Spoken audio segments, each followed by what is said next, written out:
George and Mary Lou. I'm delighted to be back. Last time I was here was about 20 days ago, and I indicated that I would be back as soon as possible as we continue our upstate tour. We've been Southern Tier, Central New York, the North Country, the Mohawk Valley, and we've just about covered everything west and north of Albany. Today, I'm here mainly because of the Lieutenant Governor's convention that's being held in Buffalo. Because of our Constitution right now, I also serve as the acting Lieutenant Governor, and I can think of no better place to have the convention than here in Buffalo, and I thought it was important for me to be here to show my support not just of the organization, but also the great city that they're in. When I became leader on June 24th, as you know, I started my tour of the various communities throughout the state, and we've met with business leaders, we've met with labor leaders, we've met with community activists, we've met with so many different individuals on the various regions of the state, and the one issue that still stands out as the #1 issue are real property taxes. And this Sunday, we had a meeting with Governor Patterson, Speaker Silver, and I indicated to the governor and to the speaker that the Senate will come back in session within the next several weeks to pass Governor Patterson's real property tax cap bill, which would cap school property taxes at 4%. We will also be passing legislation, which is in formation right now, that would afford mandate relief and other potential assistance to school districts throughout the state, so that not only will they be able to cap the tax, but also start reducing property taxes. If we are going to have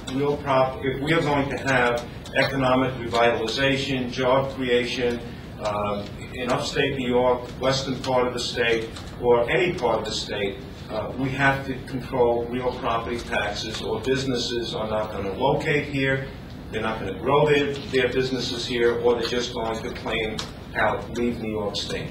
So that is the #1 issue, and I'm delighted to be back in Buffalo. When I was here last time with the dedication of the Inner Harbor Project, which is absolutely beautiful. I'm glad to be back and to answer any of your questions that you may have. Senator Volker has said that Western New York districts rarely go above 4%, that it's really Long Island that goes up to 8, 11, 12%, 15%. So at the end of the day, downstate would end up looking for aid elsewhere by capping the real property tax. So what do you say to even somebody in your own party, Senator Volker, who's critical of this plan? Well, first of all, if you cap the tax, that's about spending. And we've had statewide record increases in aid to education. So you can have the increase in aid to education, but you also have to control the spending side. And what we're looking to do is do it by way of mandate relief. Whether it's, and we will be talking with our federal officials, whether it's mandates from the state or No Child Left Behind, which is a mandate from the federal government, we need relief from those mandates. So this is not a matter of just pouring in billions of dollars of new state aid. This is about controlling spending at the local level, but also giving the school districts mandate relief. Also we would be looking at incentives for consolidation, and whether it's of school districts, of services, of superintendents, where appropriate. Do you have any example locally of a school district that would be affected by this? Any particular school district, or an example of how it would work? Well, I mean, we've seen it in Massachusetts, where they actually have the 2.5% cap. The real property taxes came under control. From what is my understanding, the quality of education was maintained in Massachusetts, and quite honestly, it became a bit more affordable. And that's what it's about. It's about affordability, to be able to stay in their homes. If we don't do something about it, if we don't act in a bold way, and quite frankly, I would hope that Speaker Silver understands that this is a priority. You can't just say no. When you have in upstate New York, 79% of the people, and in the total state, 74% of the people say they support a cap, then I think it's incumbent upon us to listen to the will of the people and do something. When do you expect to call lawmakers back to Albany to act on this? I would like to do it within the next 2 to 3 weeks. Has Sheldon Silver, has Governor Patterson indicated that's a doable timetable? Well, in terms of the Senate, that's the option of our conference to come back when we think it's appropriate. I would like to come back, like I said, in the next 2 to 3 weeks. When we met with the governor on Sunday, he was more than pleased that the Senate would be supporting his tax cap proposal. And now we would be in the Speaker's, it's up to him then when he calls back the Assembly. And I would hope that he does it right away. You mentioned its success in Massachusetts. I understand it failed, however, in California. So what makes you confident that it will work in New York State? I just think that Massachusetts has set the example. And, again, we've poured billions and billions of dollars in aid to education, which is, I'm not saying we shouldn't be investing in our schools and our kids, but I think the school districts have to look, and all municipalities, the state, we all have to look within ourselves and say, are we spending appropriately? Do you need superintendents, assistant superintendents, assistant to the superintendent, and assistant to the assistant superintendent? How are we going to control the spending, whether it's on the state level? I mean, the governor has indicated to all his agencies he wants a cutback of 3.5%. So we're doing it on the state level. The Senate, we've maintained our spending flat, and in fact, we've spent less this past year. I'm not sure about the Assembly, but all levels of government have to do it, and I think it can be done without hurting quality of education. Do you believe school districts are too top-heavy? The answer is yes, and we saw it, quite honestly, with Attorney General Cuomo. We saw the abuses that were happening with the pension system.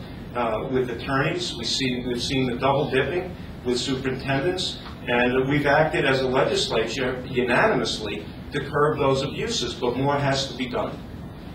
If you call lawmakers back to Albany, would you address only this? Would you take up the issue of some sort of gas tax relief or some sort of... Yeah, as of right now, and we're going to take up the tax cap, there may be some minor pieces of legislation that, quite honestly, at the end of session, you have where the Assembly may have passed something or we didn't, or there may have been courses that you have to correct, which is certain technical things.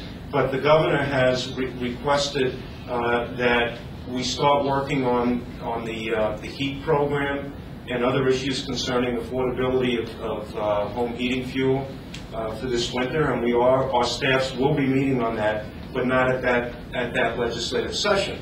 But what I also said is that, heating is obviously a critical issue, affordability of it, but unless you can afford a house, you don't worry about the heating fuel. If you don't own a house, you're not worrying about the heating fuel. So we have to make sure that we control our property taxes, and that we will also be looking at different alternatives and programs to help people this winter. What does the 4% refer to? 4% of the value of the house, or keeping the school district from increasing by more than 4%? By increasing by more than 4%. Got it. Okay. We're also going to look, and again, this is a work in progress right now, the whole issue of reassessment. I know that different parts of the state, the different municipalities and school districts saying we're not raising their taxes, but people's taxes are skyrocketing, and it's because of reassessment also. So we're going to, a component of what we're going to do is also going to deal with the whole issue of reassessment. So this won't cut property taxes, it will just control the growth of It's going to control the growth, but my ultimate objective, and I've indicated this on numerous occasions, and I believe with my colleagues here and the Senate Majority, is eventually we have to start bringing down property taxes. We can't just have an automatic 4% increase every year. We have to start bringing it down, and that can occur with mandate relief, incentives for consolidation, and other things that we'll be coming up with.